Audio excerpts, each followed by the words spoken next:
¿Por qué surgió el movimiento? La década de los años 60 fue un tiempo revolucionario a nivel mundial. Fue una época de cambios y revoluciones en diversas partes del mundo. En México en particular, se vivía una época de búsqueda de cambio social, a la vez que estaba en el poder un gobierno autoritario. Díaz Ordaz era el presidente en ese tiempo. Su mandato duró de 1964 a 1970 y pertenecía al PRI, partido que llevaba ya muchos años en el poder. Su gobierno era autoritario, represivo y aplastaba por la fuerza cualquier tipo de reclamo por parte de la sociedad civil. En 1968, México sería sede de los Juegos Olímpicos, por lo que el gobierno tenía una política particularmente estricta y opresiva, buscando aparentar un cierto grado de orden social y reprimiendo cualquier tipo de situación que pudiera reflejar conflictos sociales debido a la cercanía del evento. El movimiento estudiantil del 68 surgió cuando estudiantes de preparatoria de la Politécnica y de la UNAM tuvieron un conflicto por un partido de Tochito. En este conflicto intervino la policía, utilizando fuerza excesiva e innecesaria para reprimirlo. Irrumpieron en las escuelas amedrentando a estudiantes y maestros para mantener el orden, de lo que resultaron profesores y estudiantes heridos. El descontento de los estudiantes comenzó a acrecentarse ante la injusticia y actitud opresiva del Estado, y comenzaron a organizarse para protestar en contra de la violencia, el autoritarismo y la represión de la policía y el gobierno.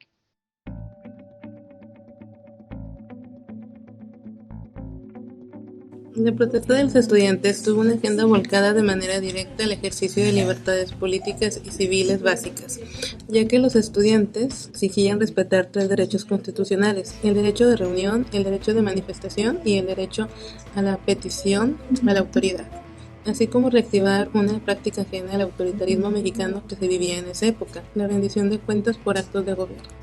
Los estudiantes no contaron con algún medio de comunicación ya establecido al cual pudieran hacer llegar sus demandas, por lo que una peculiaridad de la protesta estudiantil de 1968 fueron los lenguajes y formas de expresión que se utilizaron. La exigencia de sus demandas y la desacreditación del presidente y del gobierno se dio a viva voz en marchas y manifestaciones, así como en reuniones, en plazas, teatros, centros de trabajo y mercados. Sumado a esto se utilizaron la repartición de volantes, las pintas en propiedades y los mensajes políticos pintados en mantas. Iniciamos con el 22 de julio, que hubo un pleito entre estudiantes por un juego de Tochito. El 23 de julio sigue el pleito e intervienen los granaderos de una forma agresiva. El 30 de julio hubo un bazucazo en Prepa 1. El 2 de agosto se crea el Consejo Nacional de Huelga. El 8 de agosto hubo un emplazamiento de huelga y del pliego petitorio. El 1 de septiembre Gustavo Díaz advierte el uso de fuerza militar. Hemos sido tolerantes hasta excesos criticados, pero todo tiene un límite y no podemos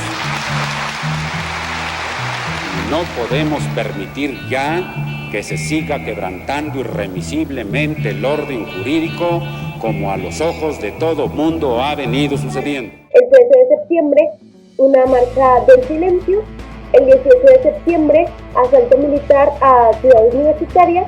El 29 de septiembre, el Consejo Nacional de Huelga acepta audiencias propuestas por Díaz y convocan el mitin del 2 de octubre. El 2 de octubre hay un mitin y tras señal luminosa inicia el tiroteo. Un helicóptero apareció sobrevolando la plaza y dejó caer unas bengalas. En ese instante, surgieron disparos desde los edificios en contra de los manifestantes. Nadie sabía bien qué estaba pasando, pero los disparos cobraban una tras otra las vidas de los manifestantes. Más de 2,000 personas fueron detenidas y llevadas al campo militar número 1. Algunos fueron encarcelados y otros no se volvieron a ver. El 26 de octubre liberan a 63 estudiantes detenidos y el 4 de diciembre se disuelve el Consejo Nacional de Huelga. Raúl Álvarez Garín, él tenía 27 años de edad. Él fue detenido el 2 de octubre y acusado de daño en propiedad ajena, en sedición, en robo, en homicidio y lesiones, entre otros delitos. Fue el líder absolutamente incontestable del movimiento estudiantil. Roberto Escudero dice que estudió filosofía y tuvo una militancia espartaquista que lo acercó mucho a José Revueltas y al pensamiento marxista radical.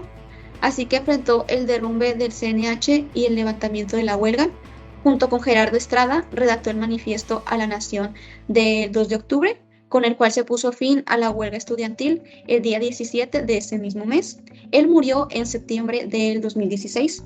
Pablo Gómez Álvarez, Él dice que no pensó a llegar a cumplir los 22 años de edad, ya que él se encontraba el 2 de octubre en la tarde en la Plaza de las Tres Culturas, cuando las manos blancas abrieron fuego contra la multitud que enloquecía en la plaza.